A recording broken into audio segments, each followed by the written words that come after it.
Otep à tous, bienvenue sur la chaîne des panafricanistes par essence, par conviction et par excellence, celle des citoyens kémites par nécessité et obligation de combat. Nous sommes une chaîne qui n'est guidée que par nos ancêtres et rien que par les ancêtres qui appartiennent à l'égrégore du monde noir. Par conséquent, nous ne croyons en aucun Dieu venu de l'étranger. Toutefois, cette vidéo n'est aucunement destinée à inciter à la haine ou à la violence, car nous menons un combat qui est d'abord et avant tout spirituel, intellectuel et démocratique. Ensuite, il est politique, géopolitique et géostratégique. Contre l'impérialisme, le colonialisme, le néocolonialisme et l'endocolonat, qui sont tous qualifiés de crimes contre l'humanité.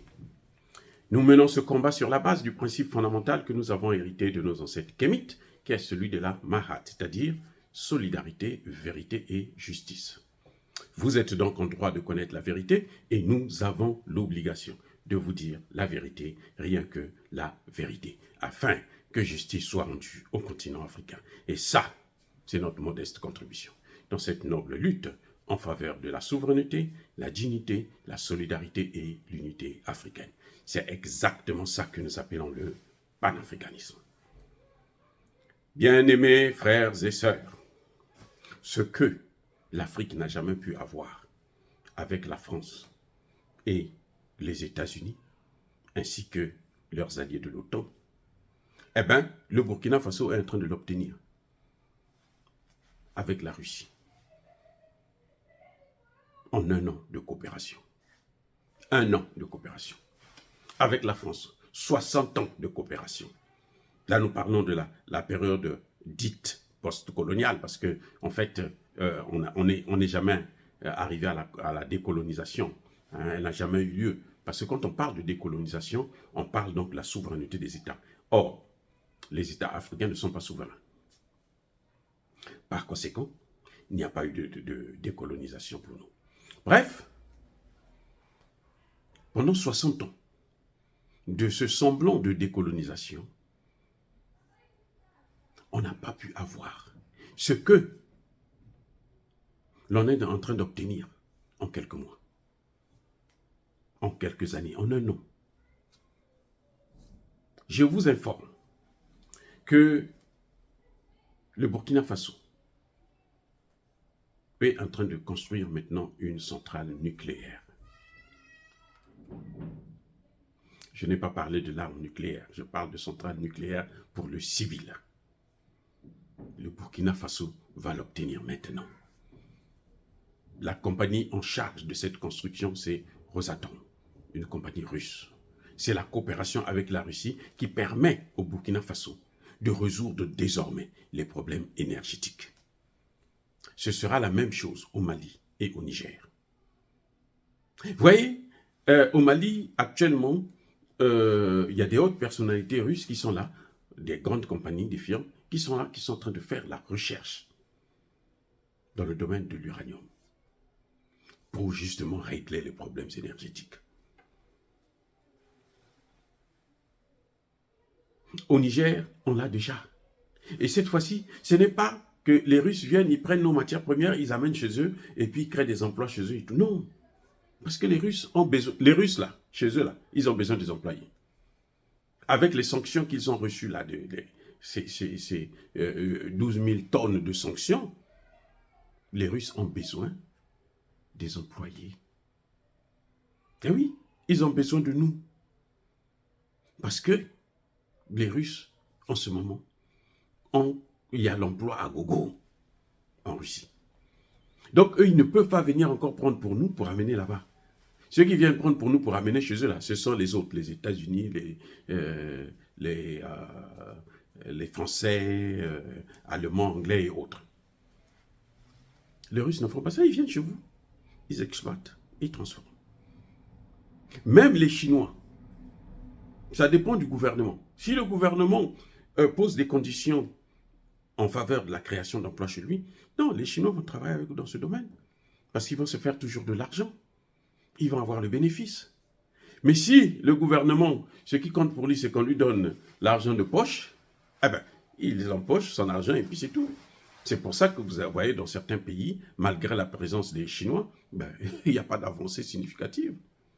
Ça ne donne rien. Bref, voyez, je veux tout simplement vous montrer à quel point il y a une grande différence entre la coopération avec les Français, les colons, avec les maîtres des colons, les colonisateurs, les impérialistes, les colonisateurs des colons, c'est-à-dire les États-Unis, qui, eux, viennent chez vous, ils doivent vous rendre pauvres, ils doivent vous affamer, ils doivent vous créer l'insécurité chez vous, ils doivent mettre le chaos et ils pillent. Alors que les autres, c'est pas ça. Ils viennent, ils vous apportent et vous, en retour, vous consommez leur technologie, vous consommez leurs matières premières, vous consommez leurs connaissances, vous consommez leurs produits. C'est ça même l'explication des routes de la soie que les Chinois ont diligenté. C'est ça, les routes de la soie. Ce n'est pas venir piller vos matières premières, non. C'est écouler les produits. Parce que la Chine, c'est une grande usine à ciel ouvert. Donc, il fabrique, il faut qu'il y ait des gens qui consomment. Ça, c'est une bonne nouvelle que je vous annonce donc concernant la création d'une centrale, la construction d'une centrale nucléaire comment dirais-je, au Burkina Faso. C'est sûr qu'il y en aura aussi au Mali. Parce que ça, c'est ce que la France aurait pu nous donner il y a 50 ans. Pas 60 ans, mais 50 ans. Au moins, on leur donne 10 ans pour piller, et puis, après maintenant, ils nous donnent un peu pour que nous aussi, on puisse respirer. La France est restée au Niger, à piller l'uranium pendant plus de 60 ans. Et qu'est-ce qui se passe? 90% de la population n'a pas d'électricité. Ce problème va être résolu maintenant, en moins d'un an, par les Russes, par les Chinois. Vous vous rendez compte, vous voyez la différence? Comment ne pas regarder cette diversité de partenariats, le changement de partenaires que les présidents Traoré, Goïta, Tchani ont engagés? Comment? Comment ne pas les soutenir? Comment? On voit nous-mêmes les résultats. On commence à voir aujourd'hui, on n'a pas eu besoin, ni au Mali, ni au Burkina Faso, ni au Niger, on n'a pas besoin du FMI. Parce que le FMI, là, c'est l'opium des États. Attendez, je répète. Le FMI, c'est l'opium des États africains. Chaque fois que vous engagez pour travailler avec le FMI, allez vous endetter au FMI et à la Banque mondiale, eh bien, vous vous empoisonnez. Vous empoisonnez vos États, vous empoisonnez votre jeunesse. Vous l'exposez à la misère. Et donc, nous saluons ces contrats qui sont signés entre la Russie et le Mali, la Russie et le Burkina Faso dans le domaine énergétique pour régler les problèmes énergétiques que les autres n'ont pas pu régler en 60 ans. Mais qu'ils ont plutôt aggravé et suraggravé, puisque maintenant, ils nous ont amené les terroristes pour nous empêcher même de réfléchir. Dire cela, c'est inciter à la haine ou à la violence. Non, il y a colère, il y a malembe. Encore une fois de plus, bien-aimés frères et sœurs, soyez bénis. Je persiste et je signe. Soyez abondamment bénis par le Dieu des Kémites et par nos ancêtres angélisés. Mais que tous ceux qui persécutent le continent africain le pillent et le déstabilisent, qu'ils soient noirs, blancs, chinois, arabes, indiens, juifs, qui qu'ils soient punis, maudits, foudroyés, neutralisés, écrasés, effacés par ce Dieu des Kémites et par nos ancêtres angélisés. Vive l'Afrique éternelle, j'ai dit et j'assume.